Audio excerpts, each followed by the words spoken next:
Hello ವೀಕ್ಷಕರೇ, ಇವತ್ತಿನ ವಿಡಿಯೋದಲ್ಲಿ ಈ ಚಳಿಗೆ ಮಳೆಗೆ ಬಿಸಿ ಬಿಸಿಯಾಗಿ ಖಾರವಾಗಿ ನಾಟಿ ಸ್ಟೈಲ್ನಲ್ಲಿ ಮಟನ್ ಸಾರು ಹೇಗೆ ಮಾಡೋದು ಅಂತ ನೋಡೋಣ.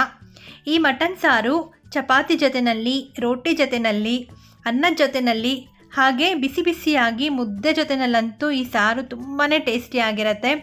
ಮುದ್ದೆ ಜೊತೆಯಲ್ಲಿ ಬಿಸಿ ಬಿಸಿ ಸಾರನ್ನು ಹಾಕ್ಕೊಂಡು ತಿಂತಾ ಇದ್ದರೆ ಈ ಮಟನ್ ಸಾರು ಅದರ ರುಚಿನೇ ಬೇರೆ. ಖಂಡಿತವಾಗ್ಲೂ ಟ್ರೈ ಮಾಡಲೇಬೇಕಾಗಿರುವಂತಹ ರೆಸಿಪಿ ಇದು. ಒಂದ್ಸಲಿ ಮಾಡಿದ್ರೆ ಪದೇ ಪದೇ ಮಾಡ್ಕೊಂಡು ತಿನ್ನಬೇಕು ಅಂತ ಅನ್ನಿಸ್ತಾ ಇರುತ್ತೆ. ಸೊ ನಮ್ಮ ನಾಟಿ ಸ್ಟೈಲ್ ಅಂದ್ರೇ ಹಾಗೆ ಅಲ್ವಾ, ಯಾವಾಗ ಮಾಡಿದ್ರೂ ಕೂಡ ತುಂಬಾ ಟೇಸ್ಟಿಯಾಗಿರುತ್ತೆ. ಸೊ ಹಾಗಾದರೆ ಇವತ್ತಿನ ವಿಡಿಯೋದಲ್ಲಿ ನಾಟಿ ಸ್ಟೈಲ್ನಲ್ಲಿ ಮಟನ್ ಸಾರು ಹೇಗೆ ಮಾಡೋದು ಅಂತ ನೋಡೋಣ. ವಿಡಿಯೋನ ಸ್ಕಿಪ್ ಮಾಡದೆ ಕೊನೆವರೆಗೂ ನೋಡಿ. ಸೊ ಲೇಟ್ ಮಾಡದೆ ವಿಡಿಯೋ ಶುರು ಮಾಡೋಣ. ಹಾಯ್ ನಮಸ್ತೆ, ನಾನು Suma. Welcome back to my channel Suma food in Kannada. Mutton ಸಾರು ಮಾಡೋದಕ್ಕೆ ನಾನಿಲ್ಲಿ 1 kg ಅಷ್ಟು ಮಟನ್ ತೊಗೊಂಡಿದ್ದೀನಿ. ಮಟನ್ ತಂದ ತಕ್ಷಣ ಉಪ್ಪು ನೀರಲ್ಲಿ ಒಂದು 5 ನಿಮಿಷ ನೆನೆಸಿಟ್ಟು ಆಮೇಲೆ ನೀಟಾಗಿ ವಾಶ್ ಮಾಡ್ಕೊಳ್ಳಿ. ಆದಷ್ಟು ಸ್ವಲ್ಪ ಎಳೆದಾಗಿರುವಂತಹ ಮಟನನ್ನೇ ತೊಗೊಳ್ಳಿ, ಸಾರಿನಲ್ಲಿ ತುಂಬಾ ರುಚಿಯಾಗಿರುತ್ತೆ. ಮಟನ್ ಪೀಸಸನ್ನು ಈ ರೀತಿ ಮೀಡಿಯಮ್ ಸೈಜ್ನಲ್ಲಿ ಕಟ್ ಮಾಡ್ಕೊಳ್ಬೇಕು. ಸೊ ಮೊದಲಿಗೆ ಈ ರೀತಿ ನೀಟಾಗಿ ಮಟನ್ನೆಲ್ಲ ವಾಶ್ ಮಾಡಿ ನೀರನ್ನೆಲ್ಲ ಶೋಧಿಸ್ಕೊಂಡು ರೆಡಿ ಮಾಡಿ ಇಟ್ಕೊಳ್ಬೇಕಾಗತ್ತೆ. ಸೊ ಈಗ ಸೆಕೆಂಡ್ ಸ್ಟೆಪ್ನಲ್ಲಿ ಮಸಾಲೆನ ರೆಡಿ ಮಾಡ್ಕೊಳ್ಳೋಣ. ಈಗ ಒಂದು ಚಿಕ್ಕ ಬಾಣಲಿಯಲ್ಲಿ 2 ಟೇಬಲ್ ಸ್ಪೂನ್ ಆಗುವಷ್ಟು ಆಯಿಲ್ ಹಾಕ್ಕೊಳ್ಳಿ. ಆಯಿಲ್ ಚೆನ್ನಾಗಿ ಬಿಸಿಯಾಗಿದ್ದಾದಮೇಲೆ 2 ಟೇಬಲ್ ಸ್ಪೂನ್ ಅಷ್ಟು ಮೆಣಸು, ಒಂದು 2 ಇಂಚಿನಷ್ಟು ಚಕ್ಕೆ ಮತ್ತು 4-5 ಲವಂಗ. ಖಾರಕ್ಕೆ ನಾನಿಲ್ಲಿ 6ರಿಂದ 7 ಹಸಿಮೆಣಸಿನ್ಕಾಯಿನ ಹಾಕ್ಕೊಳ್ತಾ ಇದ್ದೀನಿ. ನೀವು ನಿಮ್ಮ ಖಾರಕ್ಕೆ ತಕ್ಕಷ್ಟು ಹಾಕ್ಕೊಳ್ಳಿ. ಒಂದೇ ಸಲ ನಾವು ಎಲ್ಲ ಮಸಾಲೆಯನ್ನು ಹಾಕದೇನೆ ಈ ರೀತಿ ಒಂದೊಂದನ್ನಾಗಿ ಫ್ರೈ ಮಾಡ್ಕೊಳ್ಳೋದ್ರಿಂದ ರುಚಿ ತುಂಬಾ ಚೆನ್ನಾಗಿರುತ್ತೆ. ಈಗ 2 ಟೇಬಲ್ ಸ್ಪೂನ್ ಅಷ್ಟು ಬೆಳ್ಳುಳ್ಳಿ, 1.5 ಇಂಚಿನಷ್ಟು ಶುಂಠಿ. ಈಗ ಇದನ್ನು ಚೆನ್ನಾಗಿ ಎಣ್ಣೆಯಲ್ಲಿ ಫ್ರೈ ಮಾಡ್ಕೊಳ್ಬೇಕು. ಬೆಳ್ಳುಳ್ಳಿ, ಶುಂಠಿ, ಹಸಿಮೆಣಸಿನ್ಕಾಯಿ, ಮೆಣಸೆಲ್ಲ ಕೂಡ ಎಣ್ಣೆಯಲ್ಲಿ ಚೆನ್ನಾಗಿ ಫ್ರೈ ಆದರೆ ತುಂಬಾ ರುಚಿಯಾಗಿರುತ್ತೆ. ಈಗ ಇದಕ್ಕೆ 1 ಈರುಳ್ಳಿಯನ್ನು ಹಾಕ್ಕೊಳ್ಳಿ. ದಪ್ಪವಾಗಿದ್ದರೆ ಈರುಳ್ಳಿ 1 ಹಾಕ್ಕೊಳ್ಳಿ, ಚಿಕ್ಕದಾದರೆ 2 ಹಾಕ್ಕೊಳ್ಬೇಕಾಗತ್ತೆ. 1 ಟೊಮೆಟೊವನ್ನು ಕೂಡ ಈ ಟೈಮ್ನಲ್ಲಿ ಆ್ಯಡ್ ಮಾಡ್ಕೊಳ್ಬೇಕು. ಈರುಳ್ಳಿ ಟೊಮೆಟೊ 2 ಕೂಡ ಚೆನ್ನಾಗಿ ಎಣ್ಣೆಯಲ್ಲಿ ಫ್ರೈ ಆಗಬೇಕು. ಈ ರೀತಿ ನೀಟಾಗಿ ಫ್ರೈ ಮಾಡಿದ್ದಾದಮೇಲೆ ಈಗ ಒಂದು ಚಿಕ್ಕ ಕಪ್ನಷ್ಟು ತೆಂಗಿನಕಾಯಿನ ಸೇರಿಸ್ಕೊಳ್ಳಿ. ಈಗ 1 ಕಪ್ನಷ್ಟು ಕೊತ್ತಂಬರಿ ಸೊಪ್ಪನ್ನು ಹಾಕ್ಕೊಳ್ಬೇಕು. ಈ ನಾಟಿ ಸ್ಟೈಲ್ ಮಟನ್ ಸಾರಿಗೆ ಸ್ವಲ್ಪ ಕೊತ್ತಂಬರಿ ಸೊಪ್ಪನ್ನು ಹೆಚ್ಚಾಗಿ ಹಾಕ್ಕೊಳ್ಬೇಕು. ಕಲರ್ ಕೂಡ ಗ್ರೀನಾಗಿ ಬರುತ್ತೆ ಆ್ಯಂಡ್ ಟೇಸ್ಟ್ ಕೂಡ ತುಂಬಾ ಚೆನ್ನಾಗಿರುತ್ತೆ. ಸ್ವಲ್ಪ ಪುದೀನ ಹಾಕ್ಕೊಳ್ಳಿ. ಪುದೀನ ಜಾಸ್ತಿ ಹಾಕ್ಕೊಳ್ಬಾರ್ದು, ಸ್ವಲ್ಪ ಹಾಕಿದ್ರೆ ಸಾಕಾಗುತ್ತೆ.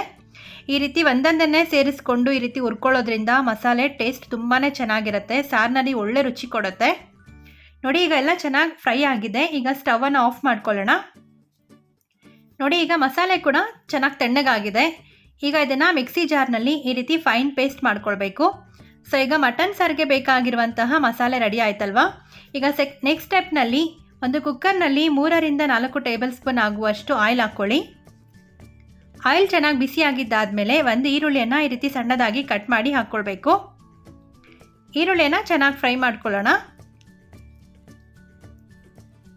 ಈರುಳ್ಳಿ ಚೆನ್ನಾಗಿ ಫ್ರೈ ಆಗಿದ್ದಾದಮೇಲೆ ಈಗ ಇದಕ್ಕೆ 1/4 ಟೀ ಸ್ಪೂನ್ ಅಷ್ಟು ಅರಿಶಿಣ, ರುಚಿಗೆ ತಕ್ಕಷ್ಟು ಉಪ್ಪನ್ನು ಸೇರಿಸ್ಕೊಳ್ಬೇಕು. ಈಗ ನೀಟಾಗಿ ಮಿಕ್ಸ್ ಮಾಡ್ಕೊಳ್ಳೋಣ. ಉಪ್ಪು ಅರಿಶಿಣ ಎಲ್ಲ ಚೆನ್ನಾಗಿ ಮಿಕ್ಸ್ ಆಗಬೇಕು. ಈಗ ನೀಟಾಗಿ ವಾಶ್ ಮಾಡ್ಕೊಂಡಿರುವಂತಹ ಮಟನನ್ನು ಹಾಕ್ಕೊಳ್ಬೇಕಾಗತ್ತೆ. ಮಟನ್ ಹಾಕಿದ್ದಾದಮೇಲೆ ನೀಟಾಗಿ ಮಿಕ್ಸ್ ಮಾಡಿ 2 ಮಿನಿಟ್ಸ್ ಇದನ್ನು ಎಣ್ಣೆಯಲ್ಲಿ ಚೆನ್ನಾಗಿ ಫ್ರೈ ಮಾಡ್ಕೊಳ್ಬೇಕು.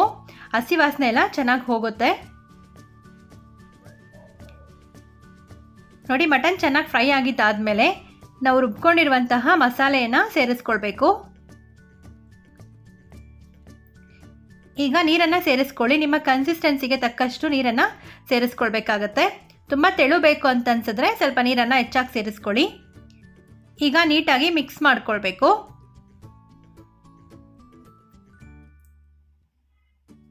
ಉಪ್ಪು ಖಾರ ಎಲ್ಲ ಒಂದ್ಸಲಿ ಚೆಕ್ ಮಾಡ್ಕೊಳ್ಳಿ. ನನಗಾದರೆ ಇಲ್ಲೆಲ್ಲ ಪರ್ಫೆಕ್ಟ್ ಆಗಿದೆ. ಈಗ ಕುಕ್ಕರ್ ಕ್ಯಾಪನ್ನು ಕ್ಲೋಸ್ ಮಾಡಿ 3ರಿಂದ 4 ವಿಷಿಲ್ ಕೂಗಿಸ್ಕೊಳ್ಬೇಕಾಗತ್ತೆ. ಎಷ್ಟು ವಿಷಿಲ್ ಅಂತ ಹೇಳೋದಕ್ಕಿಂತ ನೀವು ಯಾವ ರೀತಿಯಾದಂತಹ ಮಟನನ್ನು ತೊಗೊಂಡಿದ್ದೀರಾ, ಸೊ ಅನ್ನೋದ್ರ ಮೇಲೆ ನೀವು ಕುಕ್ಕರನ್ನು ಕೂಗಿಸ್ಕೊಳ್ಬೇಕಾಗತ್ತೆ. ನಾನಿಲ್ಲಿ 3ರಿಂದ 4 ವಿಷಿಲ್ ಕೂಗಿಸ್ಕೊಳ್ತಾ ಇದ್ದೀನಿ. ನೋಡಿ, ಈಗ 3 ವಿಷಿಲ್ ಆಗಿದೆ. ಹೇಗೆ ಬೆಂದಿದೆ ಮಟನ್ ಅಂತ ಚೆಕ್ ಮಾಡೋಣ. ವಾವ್, ನೋಡಿದ್ರಲ್ಲ ಎಷ್ಟು ಚೆನ್ನಾಗಿ ಬೆಂದಿದೆ ಅಂತ. ಎಣ್ಣೆ ಎಲ್ಲ ಚೆನ್ನಾಗಿ ಮೇಲೆ ತೇಲಿ ಬಂದಿದೆ. ಈ ರೀತಿ ಎಣ್ಣೆ ಚೆನ್ನಾಗಿ ಬಿಟ್ಕೊಂಡ್ರೆ ನಿಮಗೆ ಮಟನ್ ಚೆನ್ನಾಗಿ ಬಂದಿದೆ ಅಂತ ಅರ್ಥ. ಇನ್ ಕೇಸ್ ಬಿಟ್ಟಿಲ್ಲ ಅಂತಂದರೆ ನೀವು ಇನ್ನೂ ಸ್ವಲ್ಪ ಚೆನ್ನಾಗಿ ಬೇಯಿಸಬೇಕು ಅಂತ ಅರ್ಥ. ಸೊ ನೋಡ್ತಾ ಇದ್ರಲ್ಲ, ಕನ್ಸಿಸ್ಟೆನ್ಸಿ ಕೂಡ ಪರ್ಫೆಕ್ಟ್ ಆಗಿದೆ.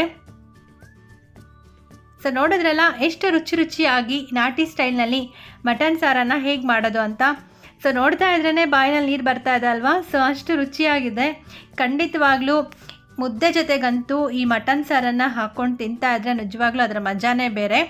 ಖಂಡಿತವಾಗ್ಲೂ ಈ ಮೆಥಡ್ನಲ್ಲಿ ಒಂದ್ಸಲಿ ಈ ಮಟನ್ ಸಾರನ್ನು ಟ್ರೈ ಮಾಡಿ ನೋಡಿ. ಆಮೇಲೆ ಪದೇ ಇದೇ ರೀತಿ ಮಟನ್ ಸಾರನ್ನ ಮಾಡಿ ಅಂತ ಮನೇಲೆಲ್ಲರೂ ಕೇಳ್ತಾ ಇರ್ತಾರೆ. ಸೊ ತಪ್ಪದೆ ಈ ಮಟನ್ ಸಾರನ್ನು ಟ್ರೈ ಮಾಡಿ. ನಾನಿಲ್ಲಿ ಈ ಮಟನ್ ಸಾರು ಜೊತೆಗೆ ಗೀ ರೈಸನ್ನು ಕೂಡ ಸರ್ವ್ ಮಾಡ್ತಾ ಇದ್ದೀನಿ. ಈ ಬಿಸಿಯಾದಂತಹ ಮಟನ್ ಸಾರು ಜೊತೆಗೆ ಮುದ್ದೆ, ಈ ಗೀ ರೈಸ್ ಅಂತೂ ನಿಜವಾಗ್ಲೂ ತುಂಬಾ ರುಚಿಯಾಗಿದೆ. ಸೊ ಖಂಡಿತ ಈ ಮೆಥಡ್ನಲ್ಲಿ ಒಮ್ಮೆ ಟ್ರೈ ಮಾಡಿ. ನಿಮ್ಗೆ ಹೇಗೆ ಅನ್ನಿಸ್ತು ಅನ್ನೋದನ್ನು ಕಮೆಂಟ್ ಸೆಕ್ಷನಲ್ಲಿ ನನ್ನ ಜೊತೆ ಫೀಡ್ಬ್ಯಾಕ್ ಕೊಡೋದನ್ನು ಮರಿಬೇಡಿ. ಈ ರೀತಿಯಾದಂತಹ ಸಿಂಪಲ್ ಆ್ಯಂಡ್ ಕ್ವಿಕ್ ರೆಸಿಪಿಗಳಿಗಾಗಿ ನಮ್ಮ ಚಾನಲನ್ನು ತಪ್ಪದೆ ಸಬ್ಸ್ಕ್ರೈಬ್ ಮಾಡಿ.